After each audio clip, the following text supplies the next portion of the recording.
The requested JSON is below. I stood on the corner of 42nd Street, my yellow trench coat darkened by the downpour, my brown shoes splashing into oily puddles. I'm a detective, or at least I was until I became a hunter. His name is Wally. He's 3 feet of carved wood, black hair, painted eyes, and pure, concentrated malice. He wears a green trench coat and a black sweater, a mockery of the detective's life he destroyed. He killed my partner, Bill, the man that I loved, the father of my son, Mark, not because he had to, but because Bill was in the way of the mind games that Wally wanted to play with me. My phone buzzed. It was a private number. "Ruthie," the voice crackled, sounding like dry leaves skittering on the pavement. "I have your father. He's at the old Tinkerton workshop. Come say hello, or I'll start carving him into a marionette." I didn't call for backup. I couldn't. I drove to the derelict warehouse on the edge of the docks, the neon sign for Tinkerton's toys flickering like a dying heartbeat. Inside, the air smelled of sawdust and old blood. I found my father tied to a chair in the center of a drafting table, and there, sitting on a shelf of severed doll heads, was Wally. But the real nightmare was only just beginning. His glass eyes tracked me, reflecting the moonlight. "Why, Wally?" I whispered, my hand white-knuckling my service pistol. "Why him? Why my partner, Bill?" "Your partner was boring, Ruthie," the doll chirped, his wooden jaw clacking. "Bill didn't know our history, don't you remember? Before the accident?" I froze. I remembered a boy, Wallace Tinkerton Jr., my best friend. We were inseparable until he was killed by a hit-and-run driver 20 years ago. "My father, he couldn't let me go," Wally sneered. "The great Wallace Tinkerton used dark magic to bind my soul to this wooden doll. Unfortunately, the ritual was tainted. It brought back all my anger, all my rot." Wally hopped off the shelf, his wooden feet hitting the floor with a heavy thud. He looked at my father, who was weeping silently. Wally then said, "I wanted revenge on the man who ended my life, Ruthie. The man who left me to die in the gutter while he drove off to hide his bottle of gin." Wally pointed a tiny, functional revolver at my father. "Tell her, old man," Wally said. My father looked at me. His face was a mask of shame. My father said, "It was me, Ruth. I was the drunk driver. I killed Wally, and I let his father go mad with grief. I'm so sorry." The world tilted. My best friend was the monster that I was hunting, and the hero whom I looked up to was the villain of the story. "Time for the final act," Wally hissed. Bang! The small-caliber bullet hit my father square in the chest. I screamed, firing my own weapon. My bullet grazed the side of Wally's wooden head, splintering his cheek and sending a spray of lacquer into the air. He let out a piercing, inhuman shriek and vanished into the shadows of the rafters. I ran to my father. He was fading fast. "Ruth, I'm so sorry. For Wally. For everything." My father wheezed. "I forgive you, Dad," I sobbed, holding him until his heart stopped. Hours later, I walked into my apartment, hollow and numb. Everything I thought I knew had been a lie. My son Mark ran to me, wrapping his arms around my denim-clad legs. "Mommy, you're home! I made a new friend today," Mark said, his eyes bright. A cold chill crawled up my spine. "A friend? What's his name, sweetie?" I asked. "He said that his name was Wally," Mark whispered. "He was outside my window. He told me to tell you that he'll see you again someday." I pulled my son into a hug so tight that he gasped.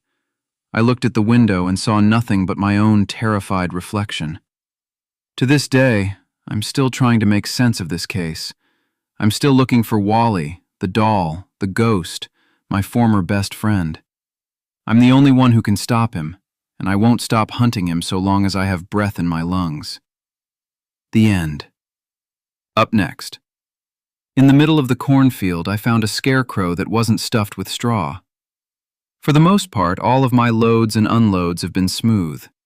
I've driven through rough neighborhoods and even ghost towns, but nothing ever sent a chill down my spine like Shadow Falls, Massachusetts. The night I went was a random Friday. I had just finished delivering a load to a warehouse in Boston when my boss called and asked me to pick up another load from Shadow Falls, about an hour away. I checked the time. It was getting close to midnight. Normally I would have complained, but I was off the next day, so I just shrugged it off, hopped in my truck, and started driving. On the way there, something already felt off. I'd never been asked to pick up a load that late before. As I got closer, a thick fog started rolling in. It was so dense that even my headlights felt useless, barely cutting through the gray. Still, I kept driving. Eventually, I passed a large sign on the side of the highway. "Welcome to Shadow Falls." And that's when things really started to feel wrong. I called my boss and asked exactly where I needed to go. He told me to head to a district called Bolden Hill. As I drove deeper into Bolden Hill, the city disappeared. But that was only the beginning of the nightmare. There was nothing but miles of cornfield stretching out on both sides of the road. No houses, no lights, just darkness and crops swaying in the wind. Then I saw a warehouse sitting alone in the middle of all that land. No parking lot, no loading dock, nothing. I pulled up anyway.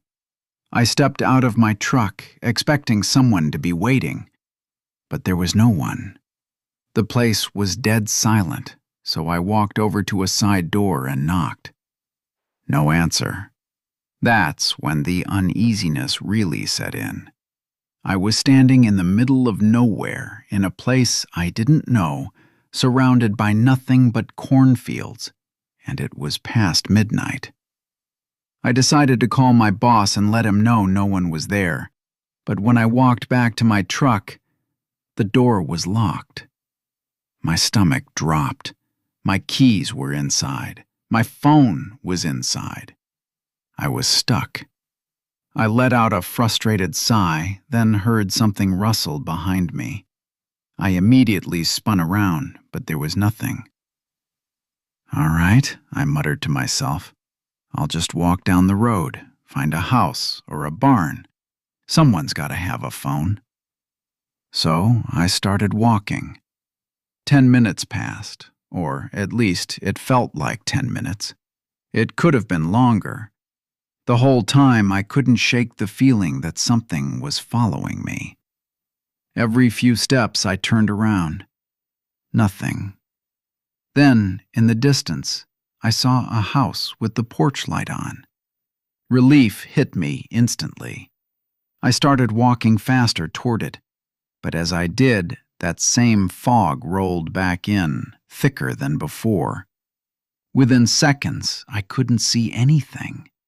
I kept moving in what I thought was the right direction, but suddenly, I wasn't on the road anymore. I was in the cornfield.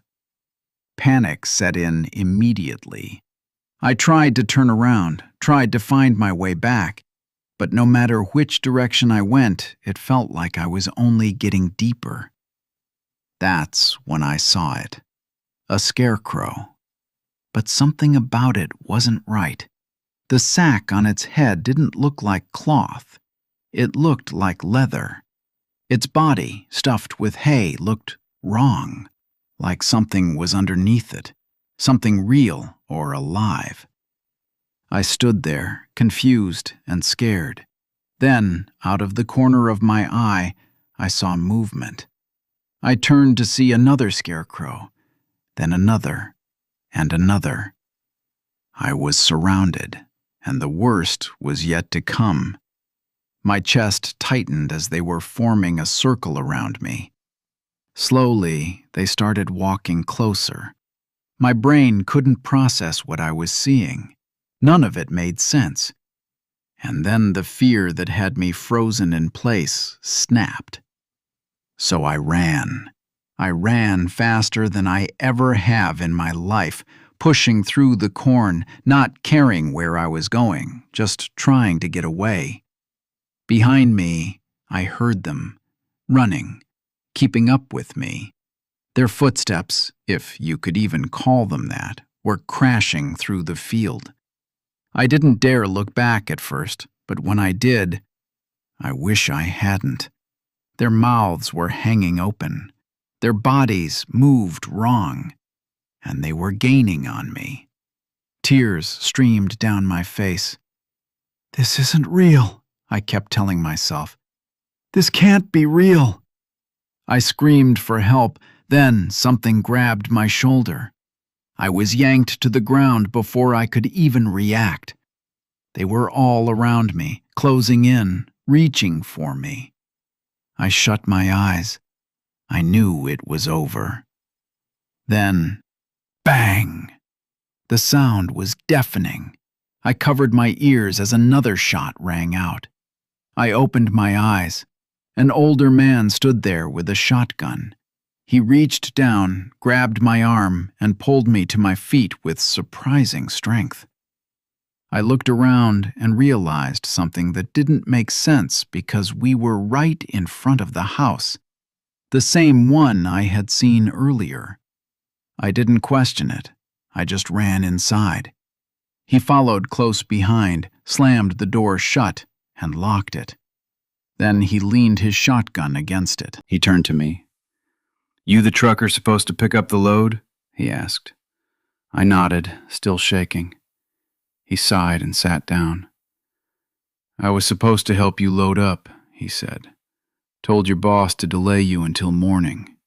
Clearly he didn't listen. I didn't know what to say. I was still trying to understand what I had just gone through. The old man stood up and walked over to me. He looked me dead in the eyes. "The evil in those fields," he said quietly. "It preys on the living." He paused. "I've seen a lot of good men fall to it." Then his voice softened just a bit. "You're one of the lucky ones." I stayed in that house until sunrise.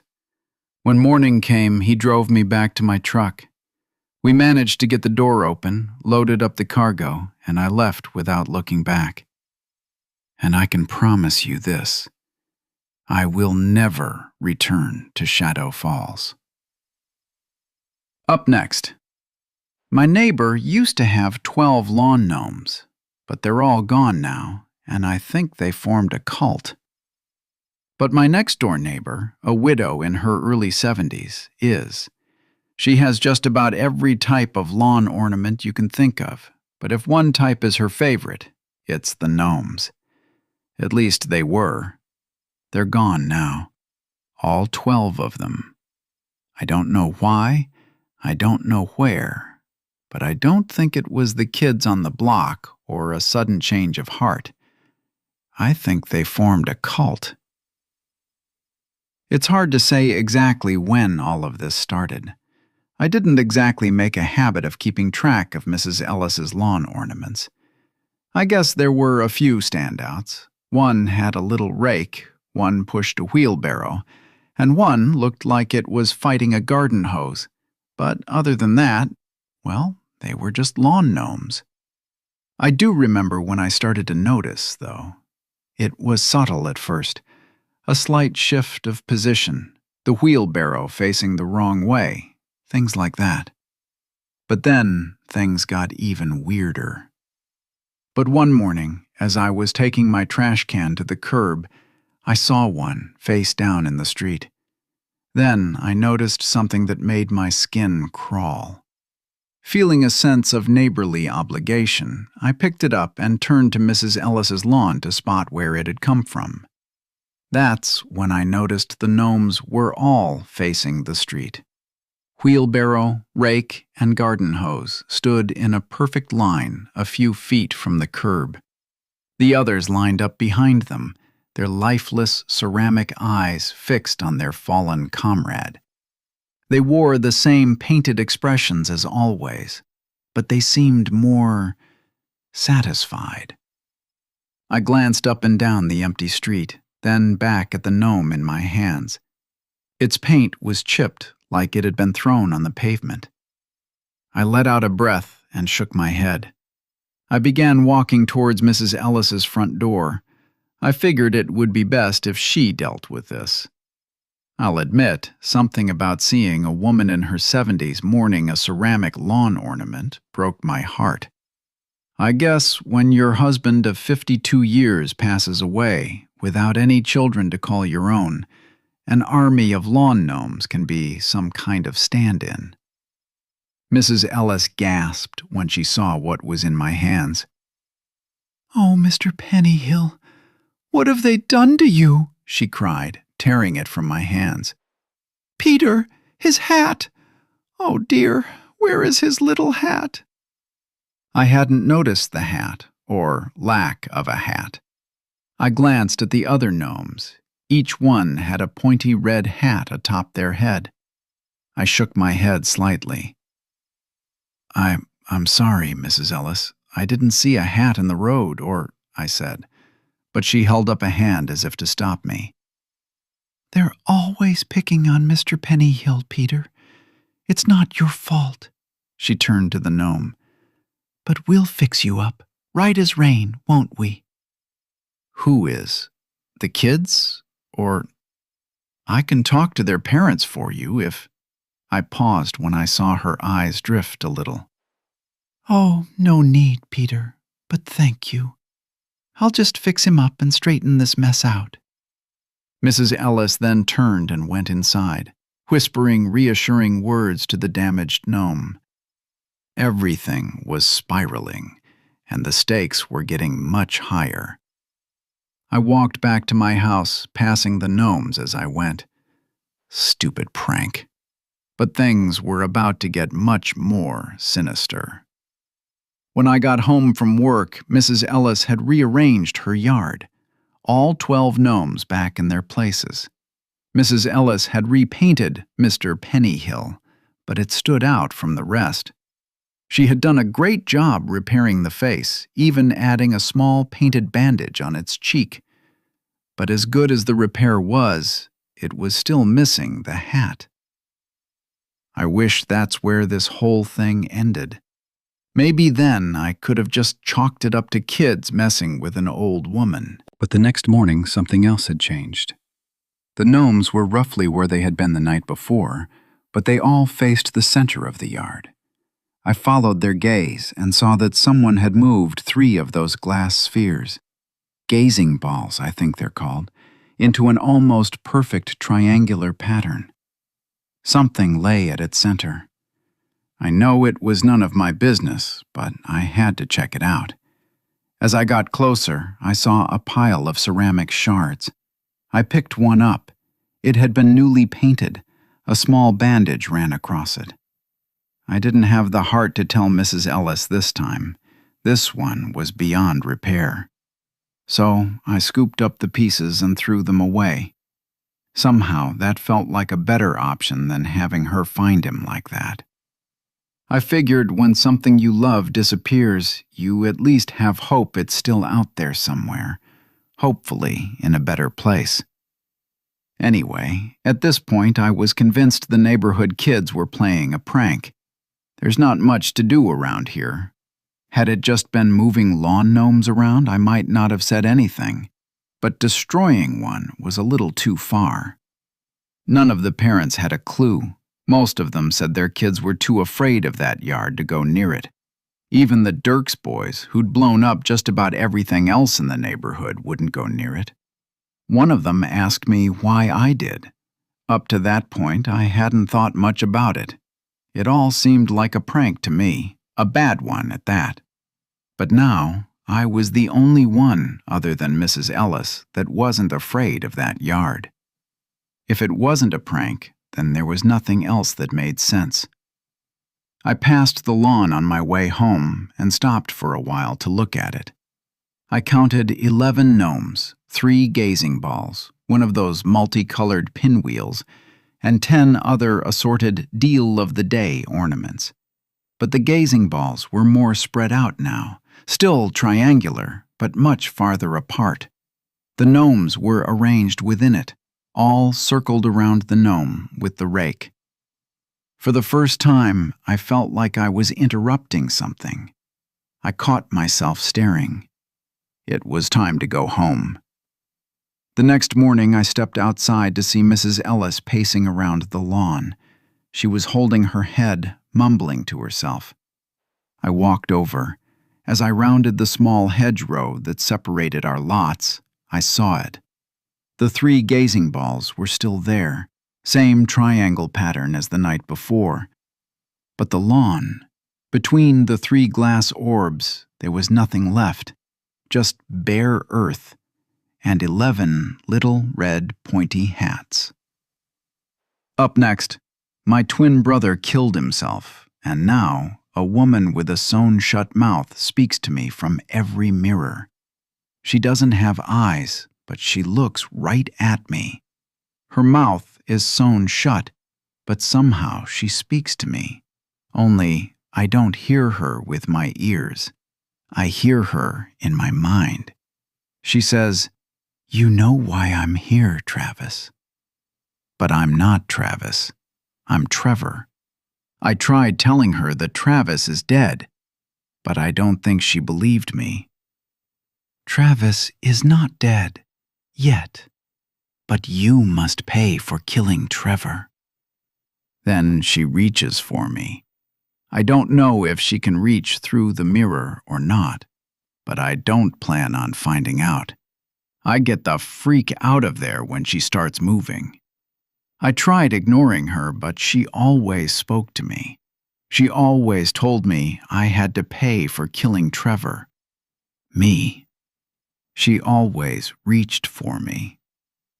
One night, I was at a small get-together at a coworker's house, and I really had to use the bathroom. I ran into the bathroom and shut the door, locked it, and sat on the toilet. About 5 seconds later, I heard her. "You know why I'm here, Travis."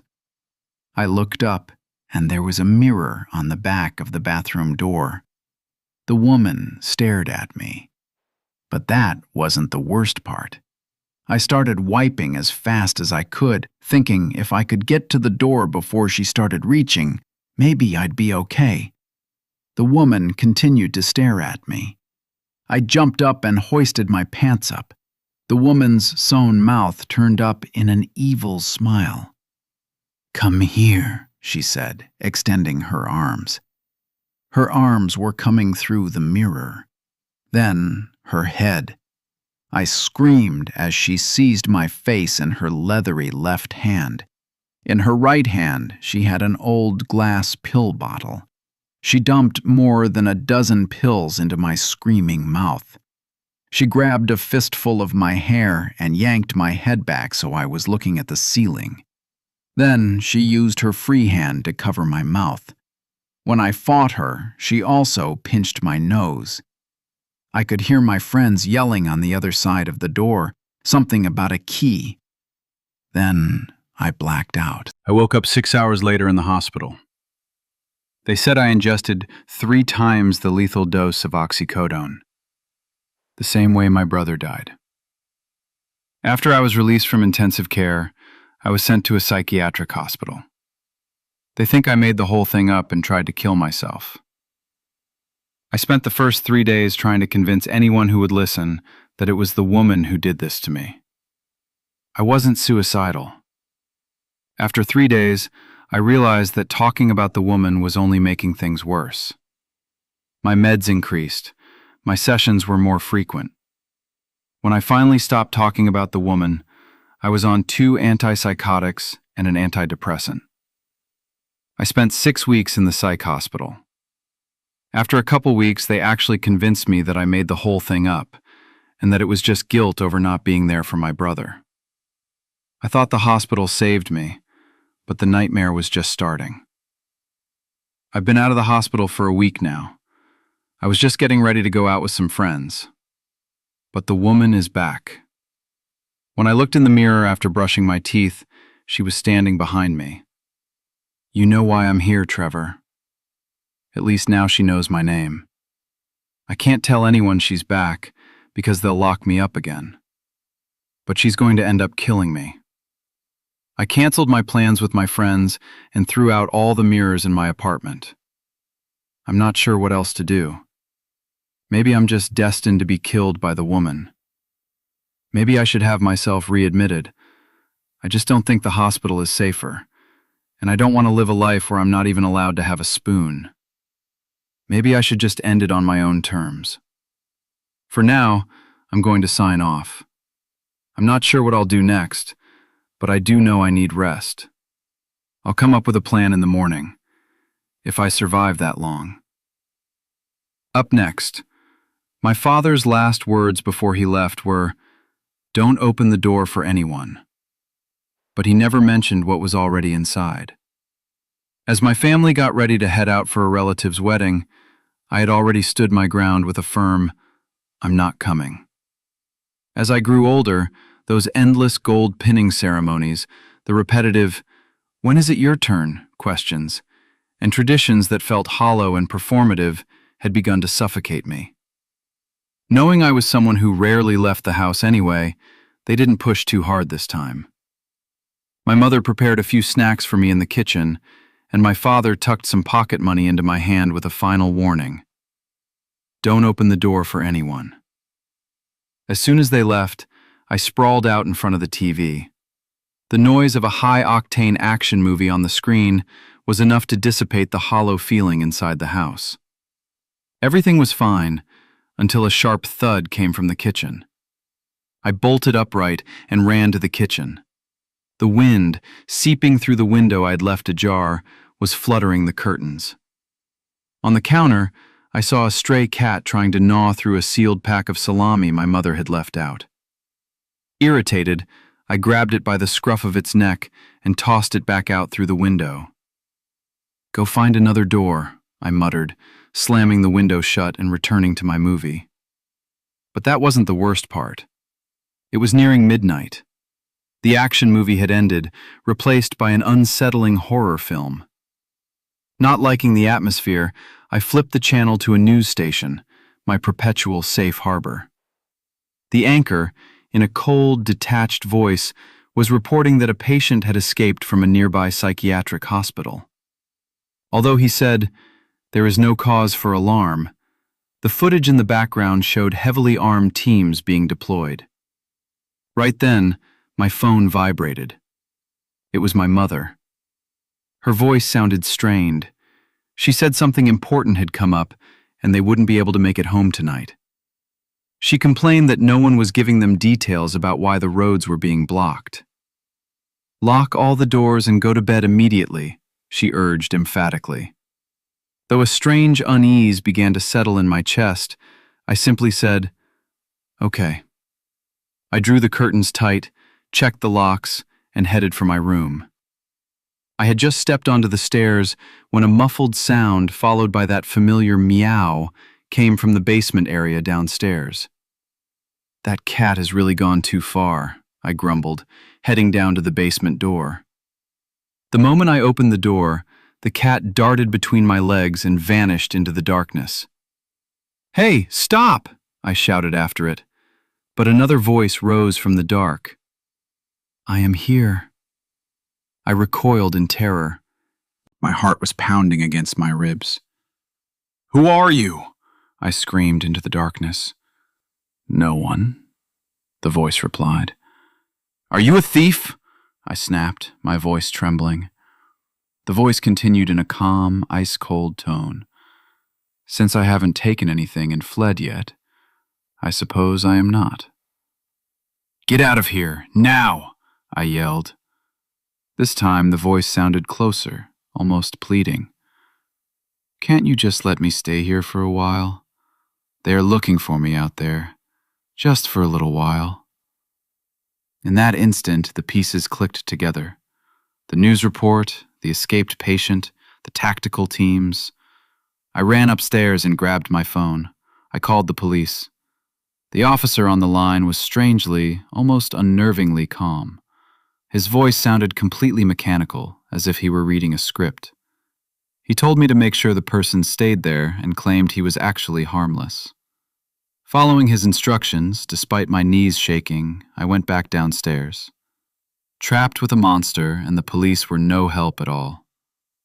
The voice spoke as if it were reading my mind. Everyone judges me by my appearance. I don't judge you. Why do you? Besides, you haven't even seen me yet. Suddenly, a long, deathly pale, and incredibly thin hand reached out from the pitch-black darkness. There were no nails on the hand. The fingertips were black, incomprehensibly sharp and pointed. I backed away in horror. "That's enough. Don't come any closer," I warned. The voice whispered, "Oh, I'm just a soul who keeps to himself. I don't eat, I don't drink, and I stay away from settlements. Come closer. I will tell you a secret." Just then, there was a violent pounding at the front door. The voice spoke one last time. "Trust no one." Ignoring it, I ran upstairs and threw the door open. 2 men in white lab coats burst in, followed by a swarm of tactical officers. They dragged a towering silhouette, draped in massive white sheets, out of my basement. As they left, I heard the chilling whisper, "The others won't be as lucky as this kid." Since that night, the world hasn't changed, but my neighborhood has been erased. I thought it was over when they took that thing away, but it was only the beginning of a quiet, living nightmare. The news reports didn't go global, they just stopped talking about our district altogether. On the TV, the anchors talk about local maintenance and minor health protocols, while the truth is buried under layers of official lies. Now I look out my window and I see a prison. Our street is lined with high, temporary fences and rolls of barbed wire. There are no tanks, that would attract too much attention, but there are black, unmarked vans idling at every intersection. Soldiers in gray uniforms stand on every corner, their faces hidden behind masks, their eyes never meeting ours. The sound of distant sirens has been replaced by an eerie, forced silence. The fear in my house is thick enough to choke on. My family doesn't leave me alone for a single second. We are huddled together like prisoners in our own home. My father sits by the door with a lead pipe, his eyes bloodshot from lack of sleep, while my mother watches the news, hoping for a word about our street that never comes. Every night we see more white sheets being loaded into the back of those black vans in total silence. The media tells the rest of the city that everything is fine, but we see the soldiers' hands trembling. They aren't here to protect us, they are here to contain us. I can't shake the memory of that needle-fingered hand or the voice's final warning. The secret that thing wanted to tell me? It wasn't about the end of the world. It was about the fact that we are already on the wrong side of the fence.